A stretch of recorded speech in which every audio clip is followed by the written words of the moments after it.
Hello दोस्तों, कैसे हैं आप सब। हमारी आज की कहानी का नाम है गंवार पति। एक लड़की की शादी उसकी मर्जी के खिलाफ एक सीधे साधे लड़के से की जाती है जिसके घर में एक माँ के अलावा और कोई नहीं है।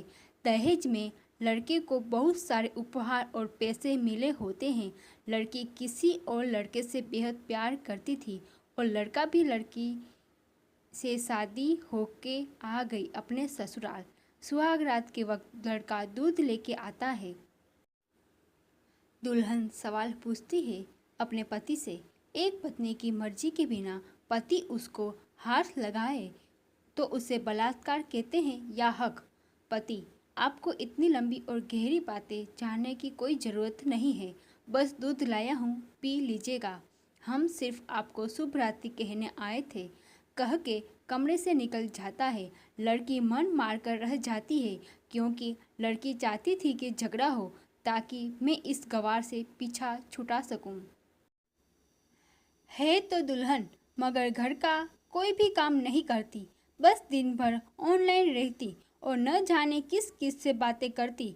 मगर उधर लड़के की माँ बिना शिकायत के दिन भर चूल्हा चौका से लेकर घर का सारा काम करती, मगर हर पल अपने होठों पर मुस्कुराहट लेके फिरती। लड़का एक कंपनी में छोटा सा मुलाजम है और बेहद ही मेहनती और ईमानदार।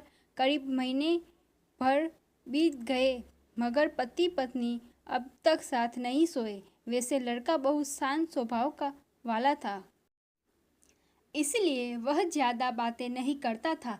बस खाने के वक्त अपनी पत्नी से पूछ लेता था कि कहाँ खाओगी, अपने कमरे में या हमारे साथ। और सोने से पहले अपनी डायरी लिखने की आदत थी जो वह हर रात को लिखता था। ऐसे लड़की के पास एक स्कूटी थी, वह हर रोज़ बाहर जाती थी, पति के ऑफिस जाने के बाद और पति के वापस लौटते ही आ जाती थी। छुट्टी का दिन था, लड़का भी घर पर ही था, तो लड़की ने अच्छे भले खाने को भी गंदा कह के माँ को अपशब्द बोल के खाना फेंक देती है। मगर वह शांत रहने वाला उसका पति अपनी पत्नी पर हाथ उठा देता है, मगर माँ अपने बेटे को बहुत डांटती है। इधर लड़की को बहाना चाहिए था झगड़े का जो उसे मिल गया था। वह पैर पटकती हुई स्कूटी लेके निकल पड़ती है। लड़की जो रोज घर से बाहर जाती थी वह अपने प्यार से मिलने जाती थी। लड़की भले टूट कर चाहती थी लड़के को, मगर उसे पता था कि हर लड़की की एक हद होती है जिसे इज्जत कहते हैं। वह उसको बचाए रखी थी। इधर लड़की अपने प्यार के पास पहुँच कर कहती है, अब तो एक पल भी उस घर में नहीं रहना है मुझे। आज गंवार ने मुझ पर हाथ उठा के अच्छा नहीं किया।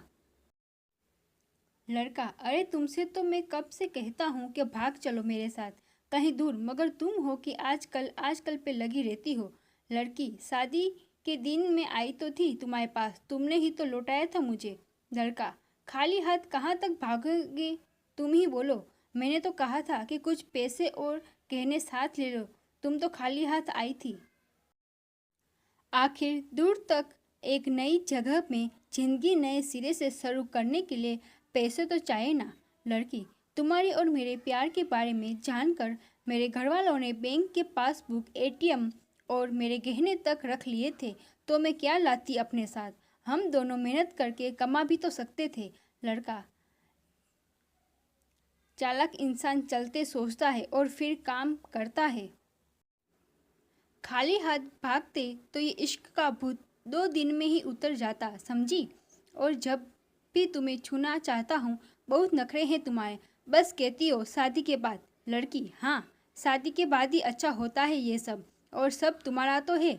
मैं आज भी एक कुंवारी लड़की हूँ, शादी करके भी आज तक उस गंवार के साथ सो न सकी क्योंकि तुम्हें ही अपना पति मान चुकी हूँ। बस तुम्हारे नाम की सिंदूर लगानी बाकी है, बस वह लगा दो, फिर सब कुछ तुम अपनी मर्जी से करना। लड़का: ठीक है, मैं तैयार हूँ, मगर इस बार कुछ पैसे जरूर साथ लेके आना। मत सोचना हम दौलत से प्यार करते हैं, हम सिर्फ तुमसे प्यार करते हैं। बस कुछ छोटी मोटी बिजनेस के लिए पैसे चाहिए। लड़की: उस गंवार के पास कहाँ होगा पैसा, मेरे बाप से 3 लाख रुपया ऊपर से मारुति कार ली है, बस कुछ गहने हैं, वह लेके आ जाऊंगी आज। लड़का लड़की को होटल का पता देकर चला जाता है। लड़की घर आके फिर से लड़ाई करती है, मगर अफसोस वह अकेले चिल्लाती रहती है। उससे लड़ने वाला कोई नहीं था। रात 8 बजे लड़के का मैसेज आता है व्हाट्सएप पे कि कब आ रही हो। लड़की जवाब देती है, सब्र करो, कोई सोया नहीं है। मैं 12 बजे से पहले पहुंच आ जाऊंगी क्योंकि यहाँ तुम्हारे बिना मेरी सांसें घुटती है। लड़का, ओके जल्दी आना, मैं होटल के बाहर खड़ा रहूँगा। मैं लड़की अपने पति को बोल देती है कि मुझे खाना नहीं चाहिए, मैंने बाहर खा लिया है, इसलिए मुझे कोई परेशान न करे। इतना कह के दरवाज़ा बंद करके अंदर आती है कि पति बोलता है कि वह अलमारी से मेरी डायरी दे दो, फिर बंद करना दरवाज़ा, हमें परेशान नहीं करेंगे। लड़की दरवाज़ा खोले बिना कहती है कि चाबियाँ दो अलमारी की। लड़का, तुम्हारे बिस्तर के पैरों तले है चाबी। मगर लड़की दरवाज़ा नहीं खोलती, बल्कि जोर जोर से गाना सुनने लगती है। बाहर पति कुछ देर दरवाज़ा पीटता है, फिर हार कर लौट जाता है। लड़की ने बड़े जोर से गाना बजा रखा था। फिर वह अलमारी खोल के देखती है जो उसने पहली बार खोला था, क्योंकि वह अपना सामान अलग अलमारी में रखती थी। अलमारी खोलते ही हैरान रह जाती है। अलमारी में उसके अपने पासबुक, एटीएम कार्ड थी जो उसके घर वालों ने छीन के रखे थे। खोल के चेक किया तो उसमें वह पैसे भी ऐड थे जो दहेज में लड़के को मिले थे, और बहुत सारे गहने भी जो एक पेपर के साथ थे, और उसकी मिल्कत लड़की के नाम थी। लड़की बेहद हैरान और परेशान थी। फिर उसकी नज़र डायरी में पड़ती है और वह जल्दी से वह डायरी निकालने के पढ़ने लगती है। उसमें लिखा था, तुम्हारे पापा ने एक दिन मेरी माँ की जान बचाई थी, अपना खून देकर। मैं अपनी माँ से बेहद प्यार करता हूँ, इसलिए मैंने झुककर आपके पापा को प्रणाम करके कहा कि आपको ये अनमोल एहसान कभी नहीं भूलूंगा। कुछ दिन बाद आपके पापा हमारे घर आए, हमारे तुम्हारे रिश्ते की बात लेकर, मगर उन्होंने आपकी हर बात बताई हमें कि आप एक लड़के से बेहद प्यार करती हो। आपके पापा आपकी खुशी चाहते थे, इसलिए वह पहले लड़के को जानना चाहते थे।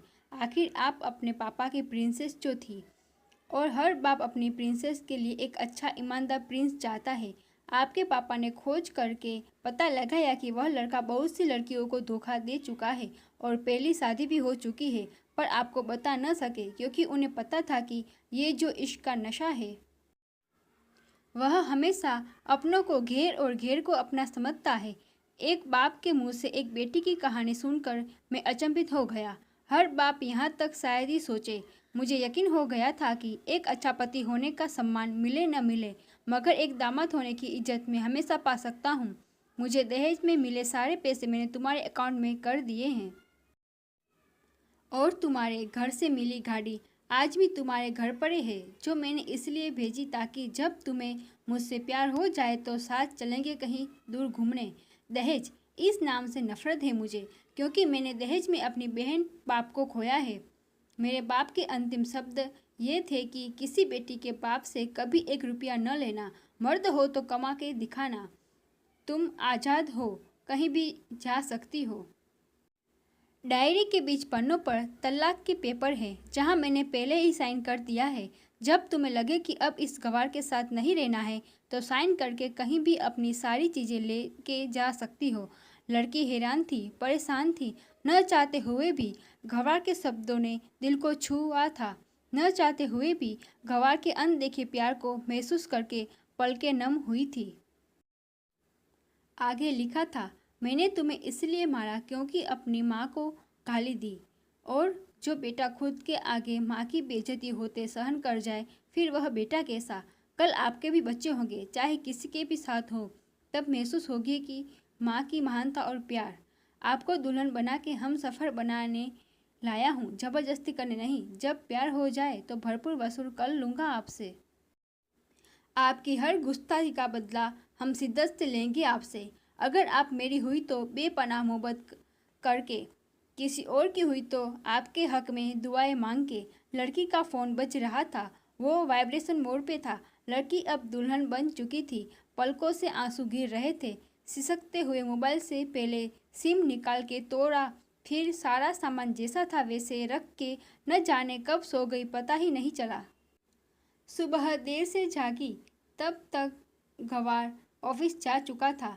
पहले नहा धोकर साड़ी पहनी, लंबी सी सिंदूर डाली अपनी मांग में, फिर मंगलसूत्र, जबकि पहले एक टिक्की जैसा साइड पे सिंदूर लगाती थी ताकि कोई लड़का ध्यान न दे, मगर आज 10 किलोमीटर से भी दिखाई दे ऐसी लंबी और गाढ़ी सिंदूर लगाई थी दुल्हन ने। फिर किचन में जाके सासू माँ को जबरदस्ती कमरे में लेके तैयार होने को कहती है और अपने गंवार पति के लिए थोड़े नमकीन, थोड़े हलवे और चाय बना के अपनी स्कूटी में सासू माँ को जबरदस्ती बिठाकर, जबकि कुछ पता ही नहीं है उनकी बहू को आज मुझे कहाँ ले जा रही है, बस बैठ जाती है। फिर रास्ते में सासू माँ को पति के ऑफिस का पता पूछकर ऑफिस पहुँच जाती है। पति हैरान रह जाता है पत्नी को इस हालत में देखकर। पति, सब ठीक तो है ना माँ? मगर माँ बोलती इससे पहले पत्नी गले लगाकर कहती है, हाँ सब ठीक है, I love you for ever. अरे ऑफिस के लोग सब खड़े हो जाते हैं तो दुल्हन कहती है कि मैं इनकी धर्म पत्नी हूँ, वनवास गई थी, सुबह लौटी हूँ, अब तक महीने तक मेरे पतिदेव ऑफिस में दिखाई नहीं देंगे। दुल्हन, क्योंकि हम लंबी छुट्टी पे जा रहे थे साथ साथ। पति, पागल। दुल्हन बोलती है, आपके सादगी और भोलेपन ने बनाया है। सभी लोग तालियां बजाते हैं और दुल्हन फिर से लिपट जाती है अपने गंवार से, जहाँ से वह दोबारा कभी भी छूटना नहीं चाहती। बड़े और कड़े फैसले होते हैं कभी कभी हमारे अपनों के, मगर हम समझ नहीं पाते हैं कि हमारे अपने हमारी फिक्र खुद से ज़्यादा क्यों करते हैं। माँ बाप के फैसलों का सम्मान करें, क्योंकि ये दो ऐसे मानव हैं जो आपको हमेशा दुनियादारी से ज़्यादा प्यार करते हैं। आशा करती हूँ दोस्तों कि आपको ये कहानी पसंद आई होगी। धन्यवाद।